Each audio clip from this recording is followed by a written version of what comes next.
It's time for my end of the year journal check-in.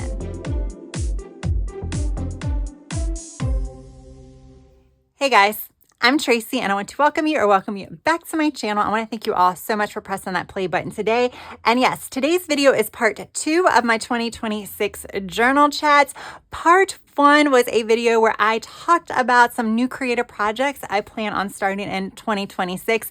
And I shared with you the journals that I was going to be using for those projects. There were 4 projects that I plan to start at the beginning of the year. I will have that video linked down in the description box just in case you're interested.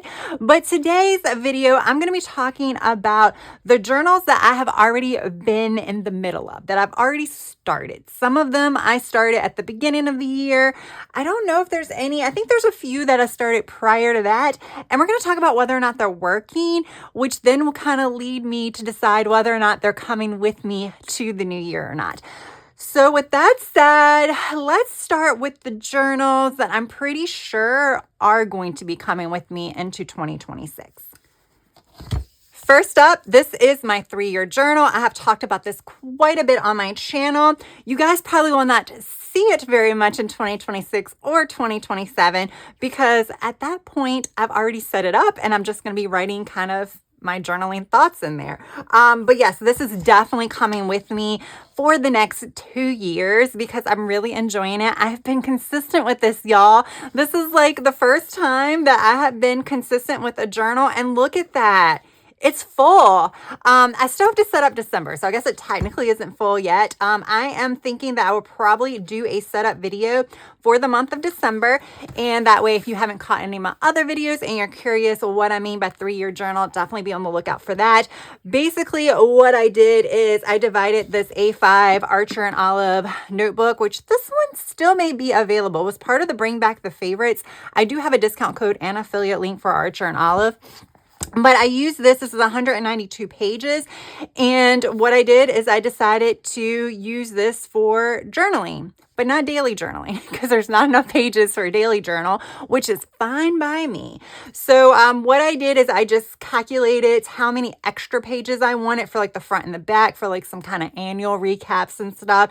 And then determined that there was enough room for 12 prompts per month. Yes, prompts. So I don't really do much free journaling. Every once in a while, I'll throw a prompt in there that says free journal. I can write about anything, but I like to do some prompts that are kind of based on thought-provoking, maybe some feelings about things, or maybe just some basic fun stuff. Like for, the month of November, it was like, what is on my Black Friday list? Because basically the thought process is see how my answers change over the course of 3 years. So yeah, this is definitely coming with me into the new year. I'm excited about it because like I said, this is the first time I've actually been super consistent when it comes to a journaling.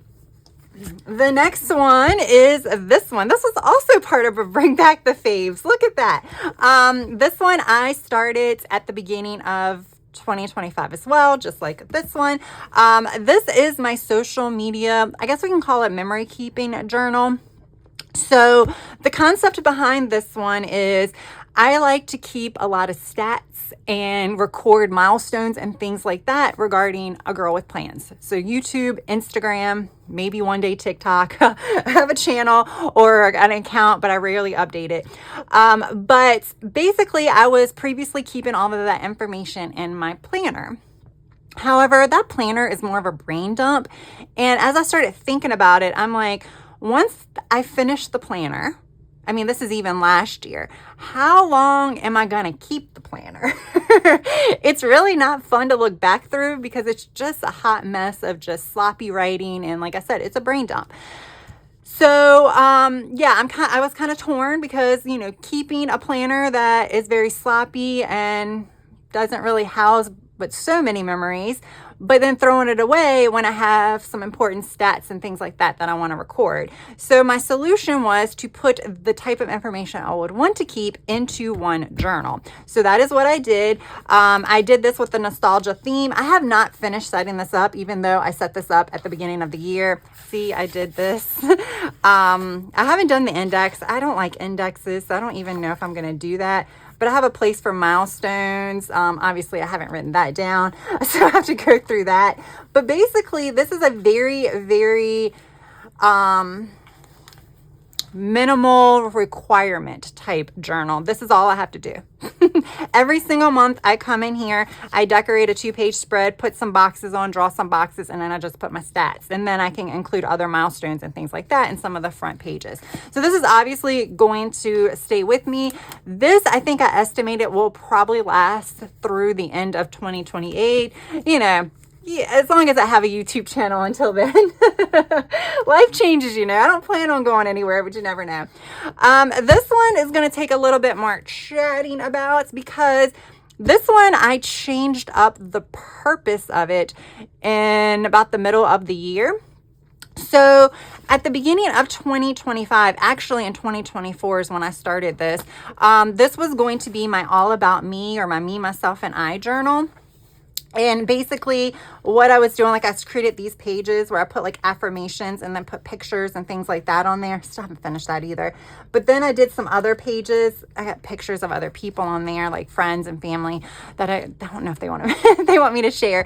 But I borrowed this concept from Heba with my little journal. She does a me, myself, and I, or does she call it all about me? I think she calls it me, myself, and I. I think it's January, where she does 31 prompts throughout the month and just kind of, you know, does those journaling prompts with pictures and all kinds of other fun things. And it's centered around like her likes, herself, like where she is in her life type thing. So I borrowed that concept. I just wasn't really able to stick with it very well. This year I set up a few pages and my thought process was to set up quite a bit more and then fill it in at the end of the year and then continue that trend. Yeah, I only set up, I don't even know what this was. I think I was just playing with the stickers. So I set up these 2 pages for this year, things I love and loving about me. I am gonna fill them in because why not? So I'll fill them in coming up soon. But I decided to move this project into one of my new projects that I talked about in part 1. And that is going to be a monthly project journal where I take on different kind of creative projects each month. And one month I want to do something similar to this. I think that would be fun. I think maybe Heba was onto something about taking this project on for 1 month and then being done with it after that. It just helps, I think, with the consistency of it, because trying to drag it out over the course of the year definitely didn't work for me, not even last year. So that's kind of what I'm thinking. But I did turn this into, I can't show you some because I've actually been using this. This is one of the last spreads I created, an affirmations journal. So basically it's still revolving around self-care, improving self-confidence, which is kind of what All About Me is too, and things like that. I just journal about affirmations, and I am now combining that with some creative journaling. So Dutch doors, things of that nature. And I'm really enjoying this, So the affirmations part of it is continuing into the new year. I had gone back and forth because there's a new journal that I'm adding to my lineup, and I talked about that in part 1. It's like a journal, a joy. And I thought about maybe carrying the affirmations journal over into that one. But what I think I'm gonna do is I think I'm gonna go ahead and finish this journal out with those affirmations. I'm going to still start the Journal of Joy in January. And then once this runs out, if it runs out in 2026, then maybe I will start incorporating some of the affirmation journaling into that one. This one I'm going to talk about really, really quickly because I probably will be doing a reading journal flip through. And this is something that I just started. I started this. Obviously, this is a new journal. It just came out in the fall from Archer and Olive. And this is my book series journal. I wanted a separate reading journal. So this is a supplemental reading journal where I can review, create some really cute scrapbooking type spreads for some of the series I read, because they're quite an investment. And sometimes I don't want to just do the solo reviews of each book. I want to do my overall thoughts of the series. It's not super in-depth or anything like that, but I just kind of want to commemorate the fact that I have dedicated my time to read like 3+ books in a series. So yeah, I have done this one. I'm going to continue with this one. I just started it. Let's see. Apparently I got tape on places that stuck together. So this is as far as I am into it. I should be adding another one hopefully soon, but that's as far as I got. You probably will be seeing a video on this particular journal because I need to do a series tracker. Unfortunately, I didn't think about that during the setup. So I literally have these pages, which is my log / index to show you what reviews are coming up. And then that's it. It jumps right into reviews. So I'm going to have to do my series tracker in the back, but I'll do that one on camera because it's going to be different than what I include as a series tracker in my 2026 reading journal. Again, this is a supplemental and not like a standalone type thing, but this one will be in my lineup for years to come. All right, this is another one that's going to take a little bit of chatting to kind of talk about. I have two memory keepers. Maybe we should talk about this one first. This one, I just kind of want to bring forth because I am using it. It is something that I use, but it's a travel memory book. So the reason why I'm using it right now is because I'm trying to set it up and then record past travels. But other than that, once I actually set it up, which I'm hoping to do a lot of this month, or, you know, see, I've done some fun little pages here. Then it's going to pretty much sit on my shelf until my next trip, and then I'll come back and fill that in and all this other stuff. Once I get this a little bit more set up, I'll do a flip through for you guys. But again, I want to share it because, you know, I have two letter size notebooks, and just in case it gives you some ideas. Plus, it is technically part of my current journal lineup, even though that one is very, like, used very intermittently because it's travel specific. This should not be used as intermittently as it is, but it's used less than intermittently, if that's even a thing. This is my memory keeping scrapbook journal. So we're going to chat a little bit about this. I have done such a bad job with this journal. I haven't even updated the table of contents or index or whatever because I have done Egypt and I did the zoo. Yeah, I haven't even filled out everything, so I need to kind of mark that. That's beside the point. So this is a letter size journal. This is from Go Getter Girl. They're no longer available. Letter size journals are hard to find. There are now quite a few on, or there are a few, not quite a few, but there are a few on Archer and Olive. Like I said, they do have these heirloom ones, which are landscape, but they do have a few letter size journals now. I think these journals, whether they're landscape or portrait, are perfect for memory keeping. Now, I am not a previous scrapbooker. I wish I would have gotten into this a lot sooner when like scrapbooking was like the thing. I think that would have been awesome. But I like the idea of doing memory keeping in something large so I can kind of do that scrapbooking type thing. I haven't really done that too much thus far, but I hope to get a little bit more into it. Now, the reason why I said this one is going to take a little bit to chat about. So this one is obviously going to come with me into the new year. I am hoping that this is something that I use a little bit more frequently in the new year, and I'm going to be doing things a little bit different, or I'm going to be incorporating a little bit more in here. So basically what I have been using this for is like big events. So travel is usually what I've been using it for. Mostly, I think everything in here is travel. I think I have a concert, but everything else is travel. Well, I want to expand upon that because there's just so much more as far as like memorable things that happen that expand beyond just travel and things like that. So again, in part one, I discussed a project that I'm going to be starting. I'm going to be doing daily memory keeping, but I'm going to be doing it project lifestyle, a very simplified version. I'm going to be doing that in a junior size hemlock and oak horizontal planner, which is right here.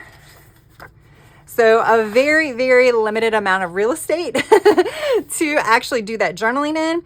And I had chatted in that first video that I am going to incorporate a junk journal style in here when I have stuff to add. So not all the time, but I do want to, you know, kind of include like movie tickets, maybe receipts, maybe like package, pieces of packaging and stuff like that in here to kind of paint the story of the week.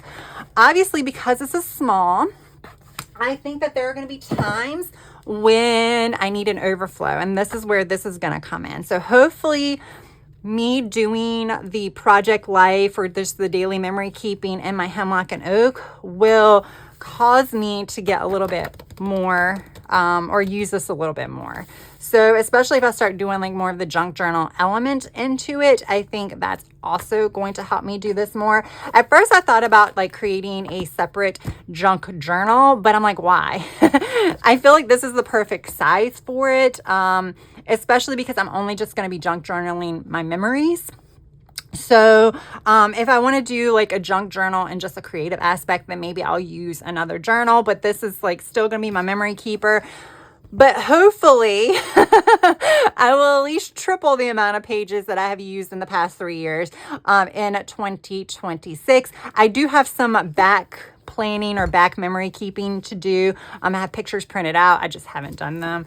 And that is from 2024 and 2025. Y'all, I know. And I have all these memory keeping projects that I want to do this year. And I'm like, oh my gosh, I can't even do this. But I'm going to be optimistic. Okay, this is one that is definitely up in the air. So this journal is probably one of the first journals that was on my channel because I started this in May of 2023.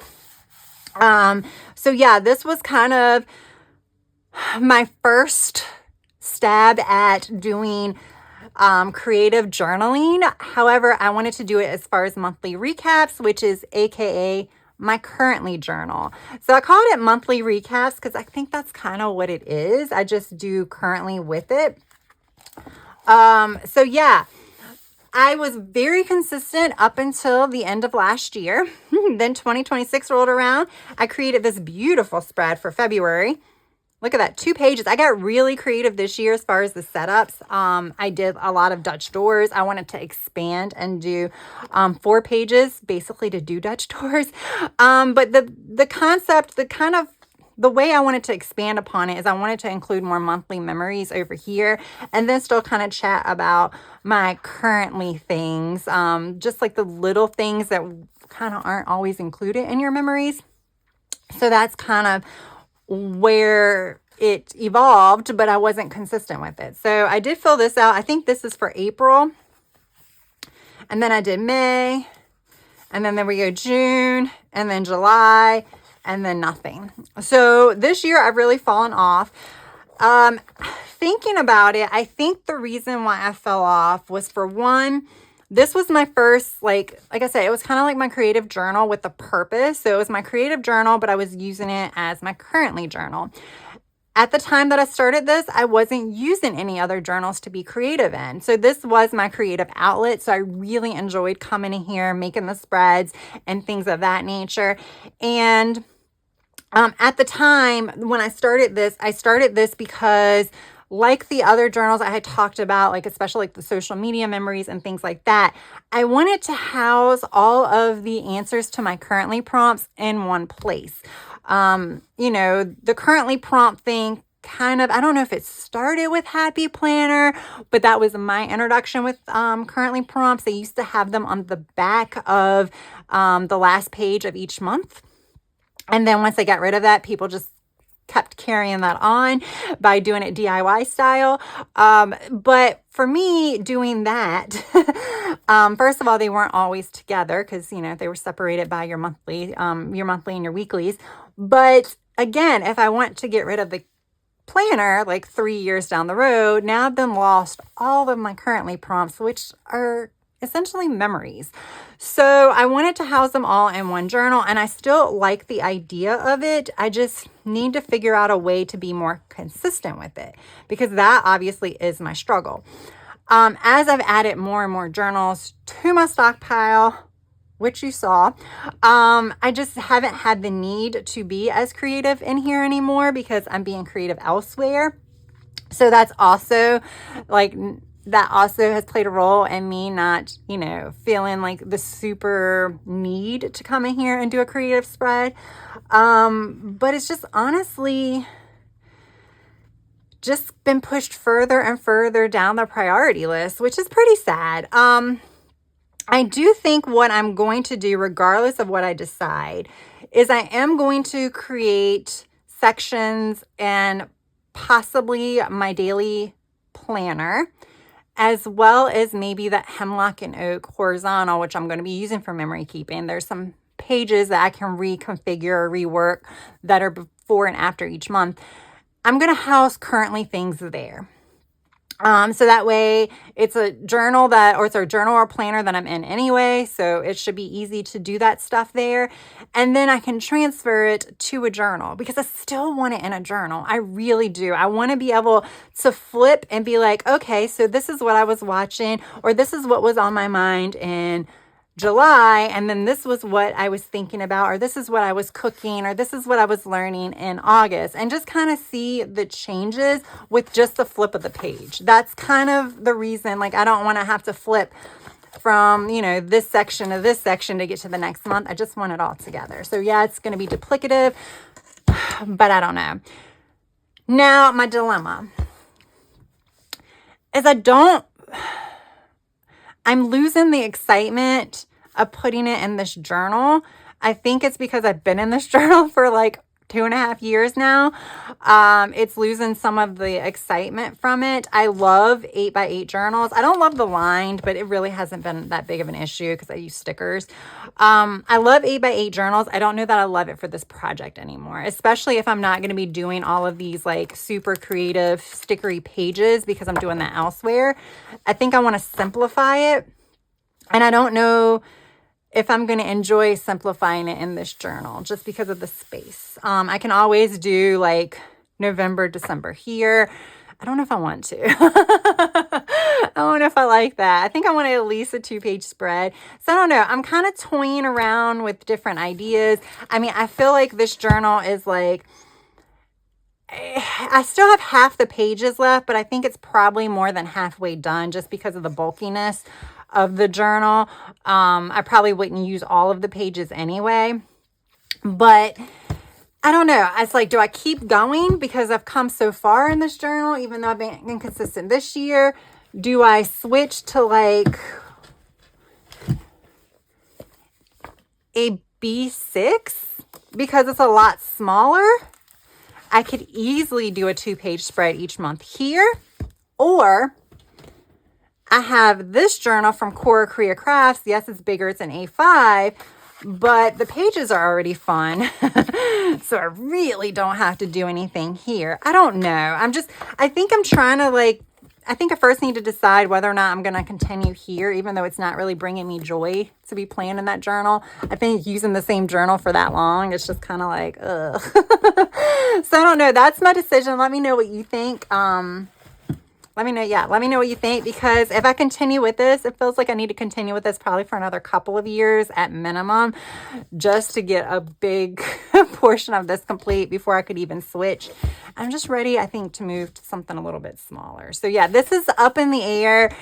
Even though I've struggled with it this year, I just love the idea of it. And I think the payoff is going to be great because this is just something that I think I really want to look back at. With that said, I also want to get more consistent with the currently prompts I choose. So that way it is more of like, I can see the changes. I've been all over the place with the currently prompts I choose.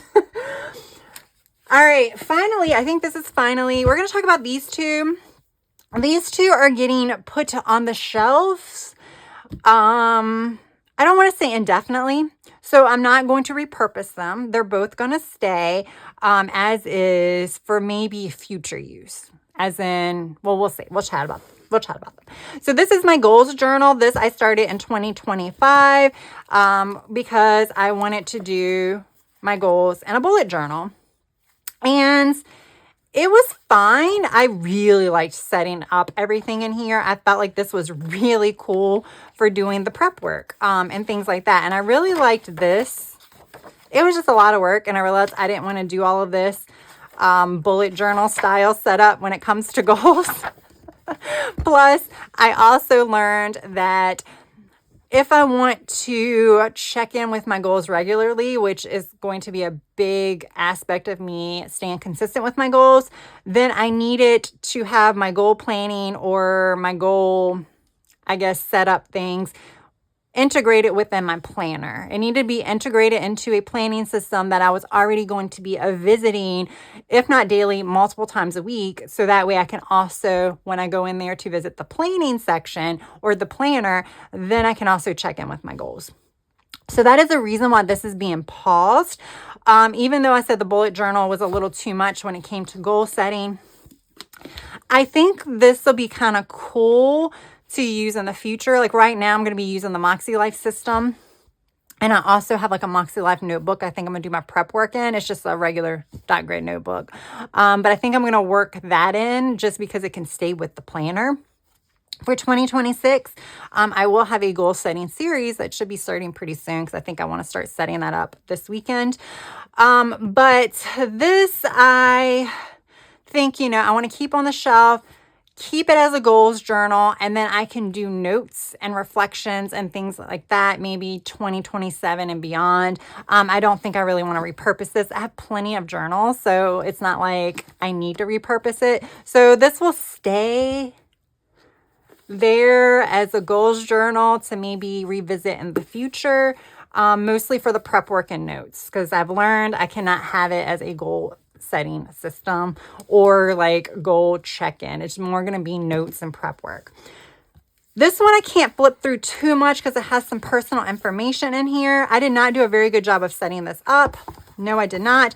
But this was my fitness journal. So I do use a daily planner for fitnessing, which is also more like a journal. Well, fitnessing. Did I just say fitnessing? Yeah, I did. Which is more like a journal because I'm recording everything that happened that day, all of my stats, metrics, all of that fun stuff, plus my eating log and how I'm feeling and stuff like that. But I wanted a place to have certain things so I can compare them over a period of time. So I created a log in here where I keep track of all of my metrics. So weight, like waist circumference, calves, all that fun stuff. And then I also have a place in here for before and after pictures. Was not super consistent with that. And then I just created sections, and you could see there's a lot of blank pages because I created sections intermittently in here. Like one section in the back is for medication. I wanted to keep a medication log, like prescriptions. Because, dosages and things like that change. I want to just kind of mark it.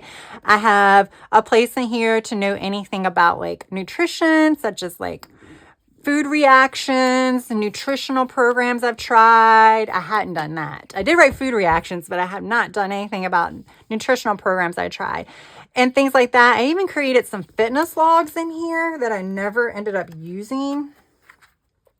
Basically, I just went all out and created these like logs for stuff and then never used these because this was just too much. I felt like this was way too much tracking.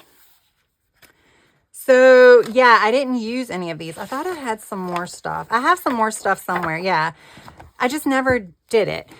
So I'm going to pause this because I have a new thing that I'm going to start. Yes, I am jumping ship, but I'm going to keep it. Because what I'm starting, which I did talk about during my planner lineup video, is a supplement to my daily fitness and wellness planner. It is going to house a monthly recap. Plus, it's also going to house my stats. So like I do plan on weighing myself probably like every other week and doing body measurements. And I do have a place in there that I'm going to do that. I will do a whole setup video of that. So you guys will see what I'm talking about exactly. But I also want to do everything monthly. So where I had sections in here for like the medications that I'm on, the meal plans that I'm following, any type of reactions. And then I even had a place in here to do some kind of workout tracking. I want to do that monthly versus just a random notes section. I still have to like figure out how I'm going to do that. You'll see a setup on that as well once I kind of get a game plan going. But I feel like I'll be a little bit more consistent and it makes a little bit more sense to do it like that, do a summary of the month type thing. I'll be writing in it every week. So I won't be waiting until the end of the month. But when I go and do my I guess we call it like a planner reset, that's when I come in and I'll update my health and wellness journal. that I'll be creating. And then what I was thinking is maybe any type of insight that I gain from that, I can put that in the notes sections of here. So that way this isn't going to waste. It just isn't something that will be a priority. Again, there we go. In the new year, I think what I'll do is I can come in here and write notes kind of whenever I think about it. So if I do it in March, maybe I'll backtrack and then do February and January, because I will have that in my new notebook. So I can then transfer the summaries here. And it should be easy at that point, because I'll just be looking at my like monthly summaries and then kind of summarizing that in simple terms to maybe put in here. So we'll see. But right now I'm going to say that these two are paused. Like I said, this one I might utilize, we'll see. Definitely not all of the pages. Like I said, this one is in limbo because I kind of want to change things up when it comes to my currently tracking. Hopefully this one is like one of the main focuses in the new year. We'll see. Reading journal, I'm always on top of. So my supplemental reading journal, I'll be on top of. And then we have my 3-year journal, my social media memory keeper, and then now my affirmations journal that I have been fairly consistent with. So there we go. Those are my current journals. Oh, and then we had my travel memory keeper. So those are my journals. I don't think I'm missing any. I do have a journal that I was just kind of doing regular, like random creative spreads in. And I have another one that was my series tracker that I think I'm just going to repurpose for like research and development. That's kind of like a fancy topic for trying to figure out designs for certain journals. I can play around in that. So we'll see. But for the most part, these are all the ones that I'm actively using or was actively using in 2025 at some point in the year. And for the most part, the majority of them are coming with me. Like these 5 are coming with me to the new year. These 3 still to be determined. So yeah, let me know what you guys think. Let me know if you started kind of doing an inventory of your journals and kind of evaluating whether or not you're going to continue some of them or pause some of them. It's okay to pause them. You can pause them, maybe come back to them, or maybe just repurpose them. So yeah, do whatever you feel that you need to do to bring you joy. That's what I'm thinking about when it comes to this one. All right, guys, thank you so much for tuning into this video. I probably will be like wrapping things up with a part 3 where we kind of do a final kind of look through at everything that I'm planning on doing in 2026. So be on the lookout for that. That probably will be mid to late December. But yeah, if you enjoyed this video, please hit that like button. If you've yet to subscribe, I hope you would also consider subscribing. That's all I have for now. I hope you have a good rest of your day, evening, or night. Until next time, bye.